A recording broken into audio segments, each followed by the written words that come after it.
Hello, thanks for inviting me. So today I want to talk about the composable build logics. It's a topic about the Gradle conversion plugins mostly. But before we start, I also want to talk about a bit myself. So I'm Tato Kutalia. Originally, I'm from Georgia. I'm Android GDE, and you can find me on Twitter if you have some questions regarding Android, or sometimes I also post like latest stuff, what's happening in Android on Twitter. So make sure to check out the profile. I know the Twitter now it's becoming a bit old school because like there are some Mastodon and other alternatives, but still like Twitter is like where I stay. Also, I have some cool stickers. Maybe you can take after the talk, like Flutter, Dart, Android, Kotlin, like all the stuff. So it's here. It's not visible, but yeah, it's here. Also, I talked almost similar topic, like which is like one like prerequisite before approaching the convention plugins. It's called the Gradle version catalogs, which is like also the new thing. I had this talk at the Android makers in Paris. So if you are curious about the version catalog, how we can migrate to the version catalog, how to optimize it, get the updates, automatically merge it like with the bots in a pull request, check out this talk from me. Yeah, it's like lots of self-promotion, so let's get to stuff. So why is this slide? So last few weeks, The Legend of Zelda became my part-time job. So if I miss something in the slides, like preparing the slides, any kind of info, we can continue the networking session. It just like Legend of Zelda took almost of my time preparing the slides, and yeah, like on the other hand, instead of Gradle builds, I have really awesome builds in The Legend of Zelda. So like talking about the trade-offs, I'm not I'm not against it. Before we actually dive into the topic, I want to open this QR code in Meetup because I want to evaluate what's the perception about the Gradle stuff, how you think like about the Gradle, and what are the feelings around it. So let me share this. It's not sharing. I'm in the presenter mode. Okay. Yeah. So the first question is, what words are coming to your mind when you hear Gradle?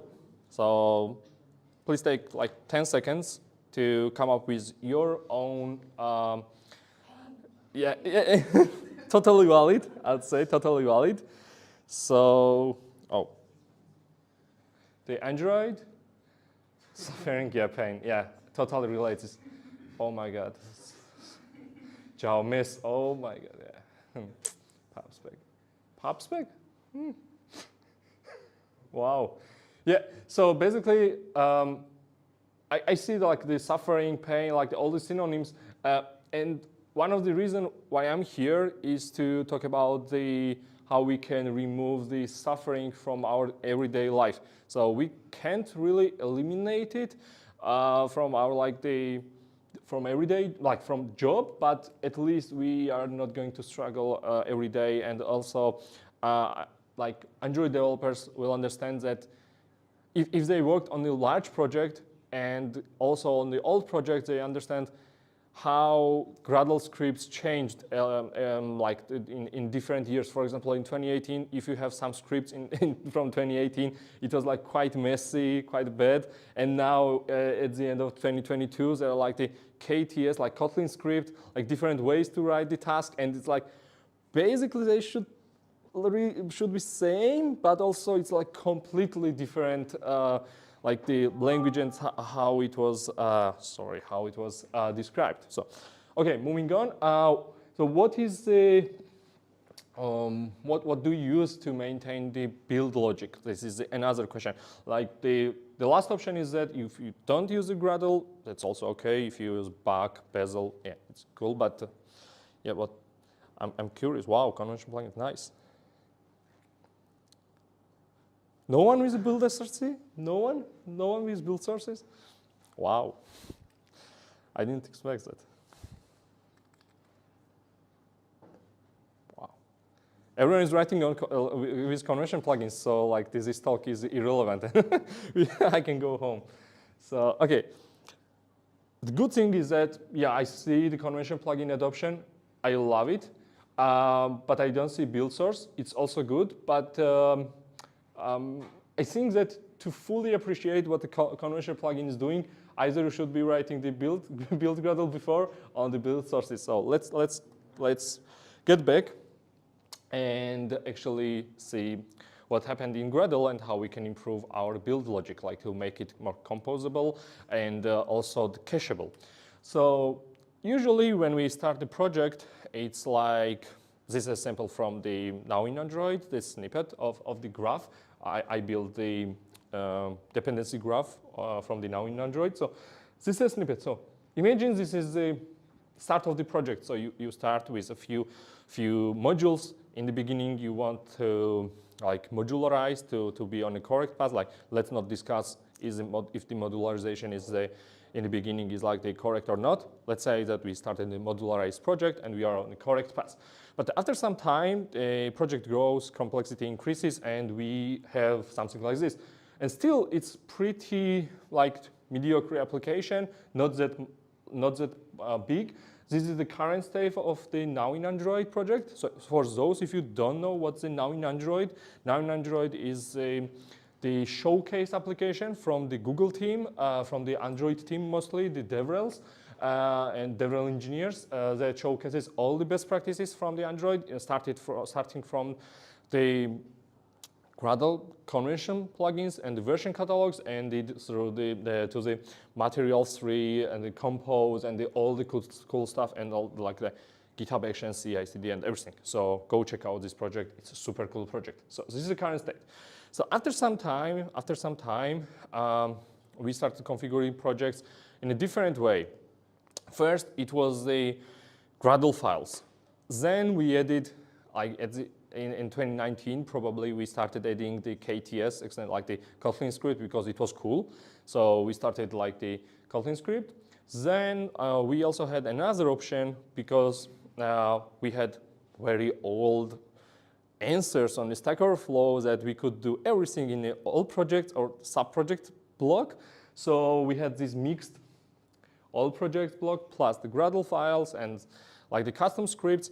And also then a bit later, we added build source to contain the logic.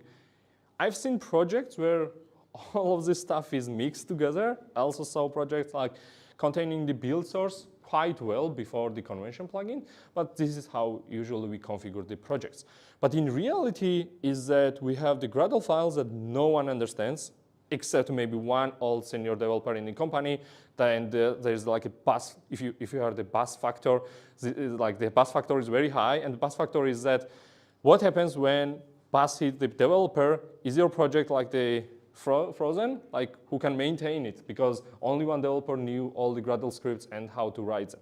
So the Gradle scripts no one understood. Then we had the all projects and sub-projects complicated block. So if you have not noticed the all projects, what's that is that in the main root Gradle build Gradle file, you have this block all projects, and with a simple, like the tasks or the single one-liner commands, you can configure all the sub-modules of the project and apply the same, for example, plugin, the same task, or do some kind of manipulation on the common tasks if you want to filter some task when one flavor is selected, like removed some other tasks from the configuration to make it like a more intuitive for the whole team, like all kind of logic. And lastly, build source contains all the logic. Nothing wrong with the build source until now, I would say, because it was the best alternative what we had. But build source is kind of not the best replacement, because we always lose the cache when we have the build source. Like when we want to update something in the build source, the change, anything, it needs to be recompiled. So it means we are losing the cache, and because build source is like the core, like we lose lots of cached stuff in the project, and we have to rebuild it again on the CI and on the local machines as well. So not ideal. Plus, having everything in build source is like not ideal because okay, it's Kotlin, but still like we need more decomposition to like reduce the pull request size, to increase the readability across the teams and developers. So I imagine like if one person is maintaining the project, then it's like okay for that developer because this developer is in charge of everything. But to scale this to the like almost 10 different teams for 20 plus developers, and they work like autonomously, they need like the quick pull request reviews from the different teams, less merge conflicts, less broken builds. In that case, build source is not the ideal solution. So this everything accumulates, and at some point we have this mess. So this is not now in Android projects. This is like one of the projects I worked is like, it's not the worst case scenario, but it's not the best case scenario either. Like we have lots of modules there, lots of interdependencies. This can be cleaned up perfectly, but this is a different topic. By the way, if you want this kind of representation of your projects to see what's going on in your project, I suggest to use the Gradle dependency, like how it's called, builder, to extract the dependencies between the Gradle modules, and then import it in some kind of graphic visualization tool for the graphs, for example, Gephi or other stuff. Generate this, and then you can use graph manipulation algorithms like to highlight the populations, like the heavily connected modules with each other, and basically you can analyze your graph, the dependencies between the modules. But this is also a very different topic, and this is not related to us, but it's just if you want to analyze your own project. So what if we had like composable, also standardized, like all the good standards from Gradle, shareable, and everything together in one build logic, like no scripts like spread across the project, like what we call build logic. This is yeah, like I'm obsessed with this GIF. The office, like anyways. So this is what convention plugin gives us. Basically, convention plugin, the philosophy is to use the convention over the configuration. So therefore, it gives us the composable architecture, not the Jetpack Compose, but the pluggable composable stuff, and also the standard API by Gradle. So up until now,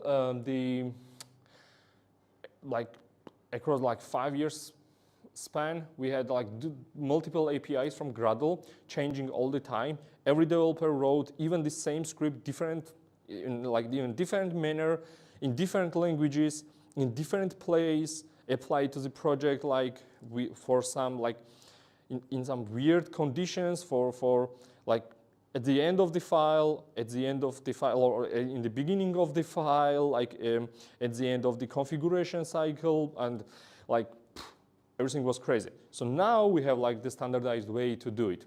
And also we can share this build logic, because it's composable, we can apply like this our specific piece of logic to this specific module, and that's it. Like we can encapsulate this, and if we need it, we can compose them together. Back to the Now in Android project, this is the best highlight I can give you right now. So they implemented these convention plugins in multiple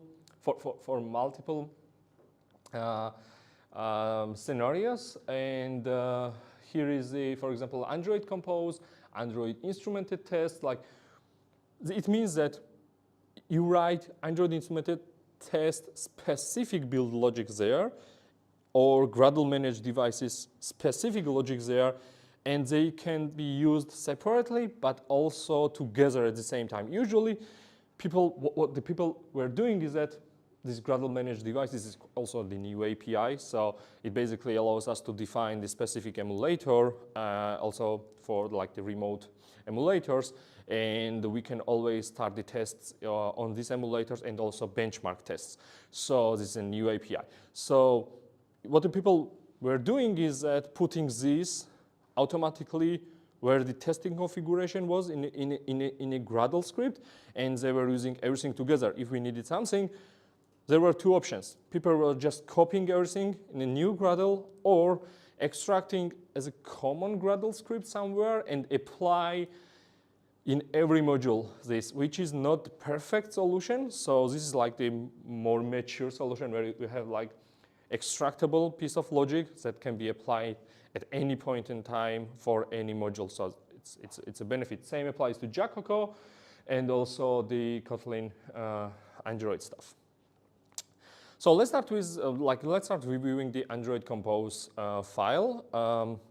Hence, it's in Kotlin. So we are benefiting all the type safety, all the type system, everything and the autocomplete, of course, from the Android Studio. So better than writing the Groovy scripts, and also sometimes Groovy scripts were very dull in Android Studio. You have to reopen Android Studio to get the autocomplete or wait for 5 seconds to get the autocomplete. Like it was terrible.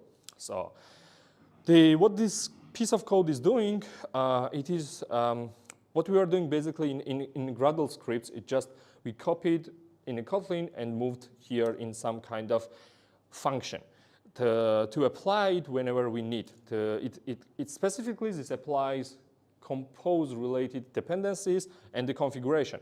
At the first line, of course, we are not going to go through this file like line by line, but to give you the context for this one is that the first it takes the version catalog. Again, version catalog is a cool thing. You have to check it out if you have not yet. So taking the version catalog and then gets the specific version from the version catalog and applies the dependencies and also configures the Kotlin compiler options like on the bottom we have these free compiler args because we need the compose metrics. So it's very specific for the now in Android project. So another file we have the Kotlin Android, which obviously applies Kotlin Android stuff only, which is by default we apply the Kotlin and then we need the core library desugaring because to desugar all the high-level APIs to the lower level Java APIs, and also we need these compile options and so on and so on. So basically that's it. And we don't need to copy this, and we also don't want it to be the common script which you need to always write. Apply from this .gradle, apply from this, and like crazy stuff. So next one, also let's review the last file from this. It's the Android library compose convention plugin. Name is great. Like you shouldn't expect like any short names in the convention plugins because it should be like the expressive, like always should express them be verbose compared to other class files. So basically what we are doing here is that we are building the plugin and just apply what we need. So for this example, we need the Android library, like because we are doing the Android library compose plugin, so we always need the Android library, and then we are using the configure Android compose, like we are calling configure Android compose function, which we had here, configure Android compose. So it means that now the plugin can call this function which you had, like the utility function, and then like we can apply this plugin wherever we want. And if we want to change something in the function, it's very easy to do in a Kotlin code base because all the features Kotlin provides to us compared to the Groovy scripts. And this is how we apply. Hence the plugins blocks. This is plugins new DSL from Gradle. So, and also see the plugin ID is now in Android, android.feature, library compose, Choco. So those plugins are not published in the Gradle plugin repository. Those are all local. It's just we define this plugin name in our project and see how composable it is. Like we don't need to, like we'll talk about a bit later. So clear distinction is that like instead of applying custom scripts, we have the plugins, and that's it. It gives more clear code in that sense, and also very easy to change.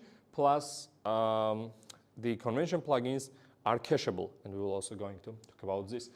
So yeah, so library Choco, the compose build logics are decomposed. We can use whenever we want only Choco, only compose, or only the feature configuration, or we can also include them together. So let's implement this convention plugin by ourselves. This is a very basic example how we can getting started with the convention plugin, but basically that's it. Like you just need simple Gradle plugin, some Kotlin code, and that's it. So first we need to create the Gradle plugin, which is like can be the new folder, the build logic, and just configure build Gradle there, and also settings Gradle. Pretty straightforward. If you build any plugins, like that's it. If you have not done yet, just copy one and that's it. Like we just need Kotlin DSL to depend on the plugins. Obviously the repository to pull the dependencies. We need some compile time dependencies because we have to like compile our plugins as well, and it's just a compile time dependency, not the binary dependencies. And also we need to declare our plugin ID, what we use, like in the previous example here. Now in android.feature, something like this. So the ID and the implementation class. That's it. That's it. Now move to the, of course, the settings Gradle in a root project, just to add one line. This is the include build logic. What it does is that compared to other, like the build source and others, build source were just a part of the module, and when it changed, it required to recompile and lose cache. Here we have this as an included build. It means that it's a separate project, and if something changes, we need only to recompile this plugin and nothing else, and we don't lose that cache. And also inside that build, many things are still cached, and like the only minimal changes will be applied and recompiled. So like the compiler avoidance actually working well there. So this is the only line you need. So a huge improvement on that one, and also it will save quite a lot of time on the CI machine. It depends on the size of the project. Of course, if you have like 10 modules, it won't do that much. But if you have like 200, 300, like for example, in our current project, we almost have like 300 modules. So it kind of makes sense to have this to always take care of the cache and also have this decomposed stuff, because like configuring that many modules is kind of hassle in the end. So let's go through the code. It's also very simple.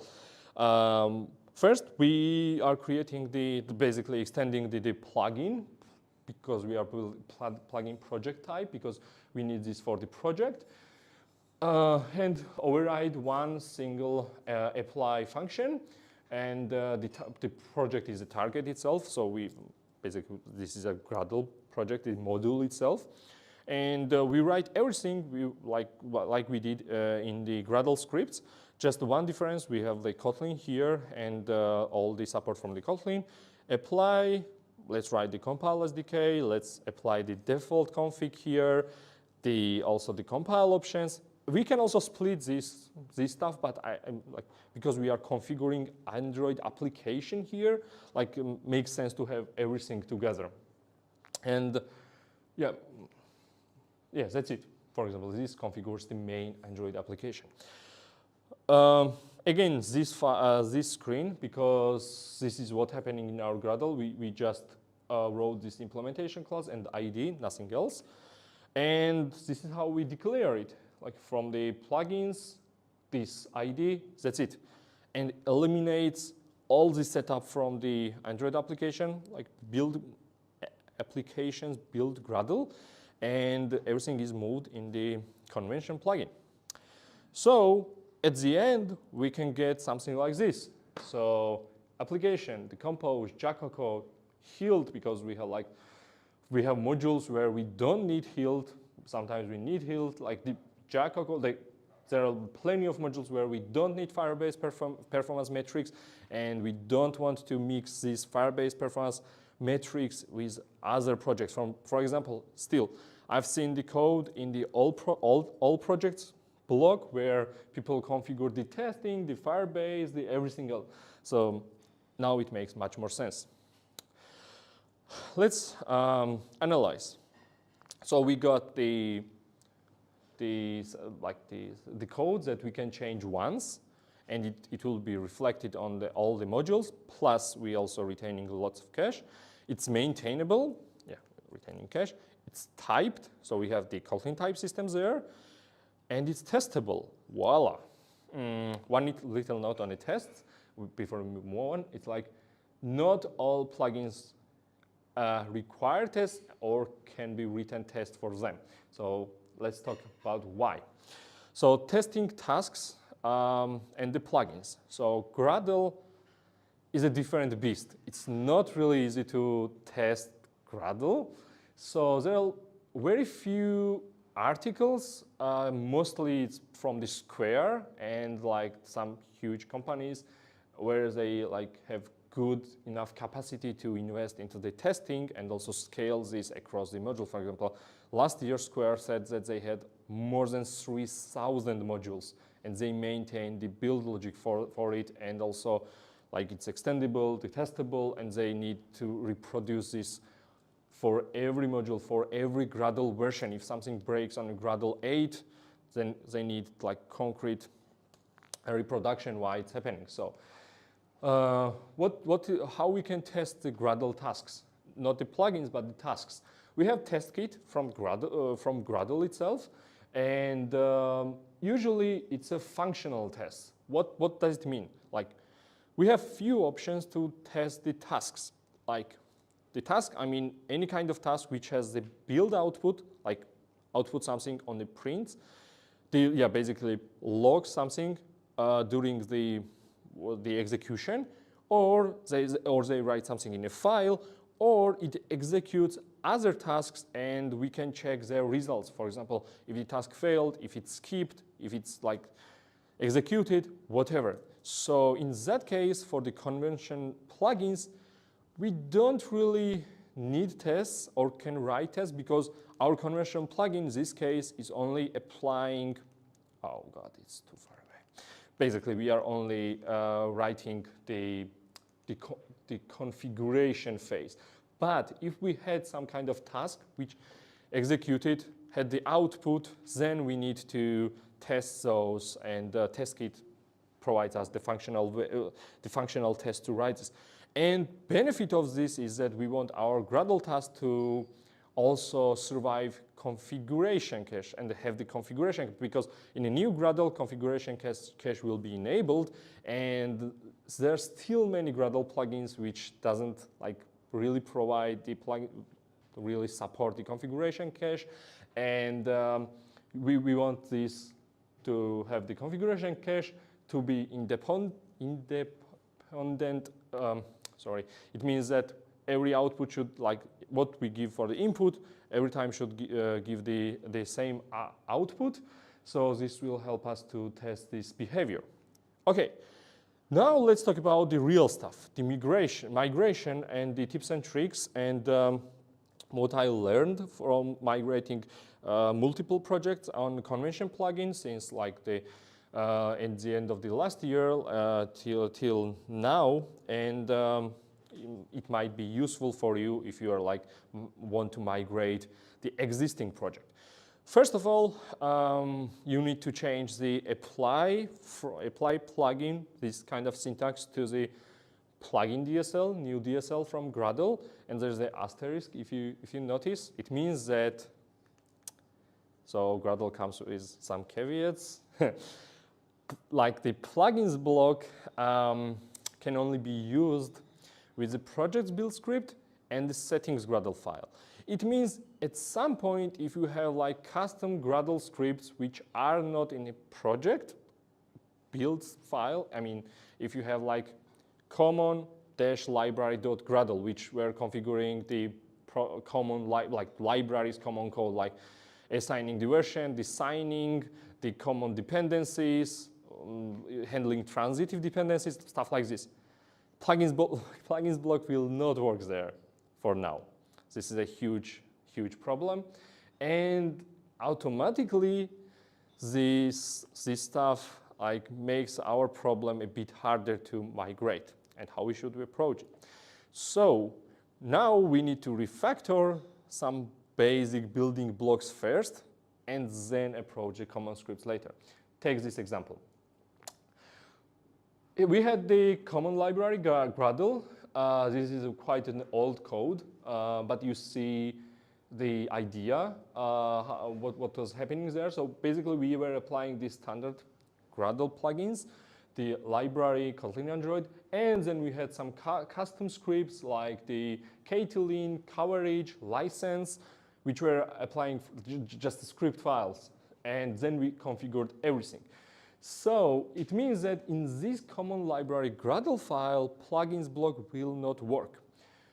Okay, now question is, okay, let's remove all the apply from stuff and move to the plugins block. But no, because it's a Gradle script like the ktlint.gradle, it's not a plugin. So we cannot really apply this file to the plugins DSL because plugins DSL only take plugins from the Gradle repository or from locally. So what we need to do is first refactor the ktlint into the plugin, refactor coverage Android into the plugin, refactor license report into the plugin, and on the second stage, we can refactor the whole common library Gradle script, and we can have everything like the plugins there. So this is like the project currently I'm working on. So now everything is a plugin, and the one layer up, this containing script, is also becoming the plugin, and we can configure here. So now we have like the first bits of composability here. Another one. So now we need to, like, of course, like I already talked about this, we need this compose script to be adopted, like these common scripts to be adopted in the build Gradle project already. So what we are doing is this, of course, we are converting this to the plugin. So we can use the plugin DSL. But the problem is that now you cannot use conditionals there. If previously you had like if something or like if execute some task, detect maybe. The good example would be detect, is it a Huawei related build or is it a Play Store related build? Like we have to distinguish, and we don't want to mix the dependencies and everything into each binaries in the end because of the Play Store and the Huawei's policies. So at some point you had if something, then apply this, else apply that. But with plugins DSL, you cannot do this. So we need another layer of the plugin to configure this logic. So like okay, if this is happening, then apply this piece of logic, which is already plugin, else this. And like it is a hard work, the manual work in the beginning, but at the end, everything is the composable and like the very few pieces here and there that can be changed without breaking everything else. Oh, and another good catch is that you cannot mix plugins and apply from. So if you think that you can gradually migrate some stuff, you're wrong. Either do everything together and jump into the cold water, or break up your Gradle builds that way to somehow extract the stuff that you can work with that. Like, there's no other way. So the plugins and apply, these two different DSLs, like two different syntax, should do the same stuff to apply the plugins, but they are not interchangeable. They work differently. Apply from syntax is obsolete already, so it's not recommended way. Recommended way is the plugins DSL, but plugins DSL doesn't provide enough like the ways and also the capability what the apply from had. Standard Gradle way, sorry.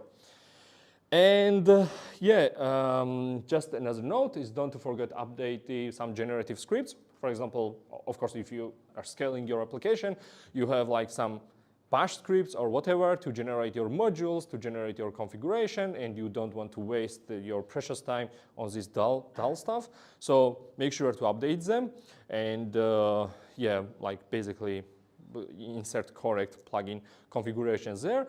And also one cool stuff is that you can use type-safe accessors within the Gradle. What is a type-safe accessor? It's just a neat feature from Gradle which helps you to define your internal project, like the modules, like you would use from the version catalog. So these utils and the API is your utils module and the API module, but you can approach them as a project.utils, project.api. You will have autocomplete support, and if something changes, of course, it also breaks here. It will be underlined here because Gradle can't really resolve that module, so you'll have more safety not to break build and catch errors earlier before reaching somewhere else. So yeah, expect big changes. For me, it was like this for like medium-sized project. It's not a large project. Like still, like we have almost like 250 modules, but still, like it's not that big project. So expect these changes. But most of the times, changes are trivial. Once you sort it out, all the convention plugins, then it's very easy. You just need replace all script to replace all the modules correctly with the correct naming, and that's it. It's like one-liner changes. So yeah, the resources are here. Now in Android, perfect. The convention plugins, you can read more in the documentation. The very good Square blog, Herding Elephants, it's actually, they have like two different parts of the blog. Very, very nice blog, 100% recommended. And also how to test Gradle plugins. The blog also written the same author who wrote the Square blog, and at the end, like at the end of the slides, because of like listening to me, and the Gradle stuff, it's not that easy. Here's like the Korok seed, like the, if you are all obsessed with the Legend of Zelda, but yeah, like those things are very hard to find. So I spend lots of time finding those and solving all the cases, but yeah, here we go. Thank you very much, and yeah, I'm waiting for your questions. Can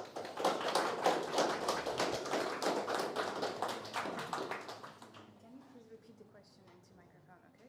Okay. So, questions? The hand up? Exclusive opportunity? Yeah, otherwise we also can talk outside the room in the networking session. So yeah, that's all from me. And yeah, make sure to take some cool high quality stickers from the desk. Thanks, bye. Thank you very much, Tato. Thank you for this insightful talk, and I hope that Gradle will become less painful for all of us. Thank you. I hope.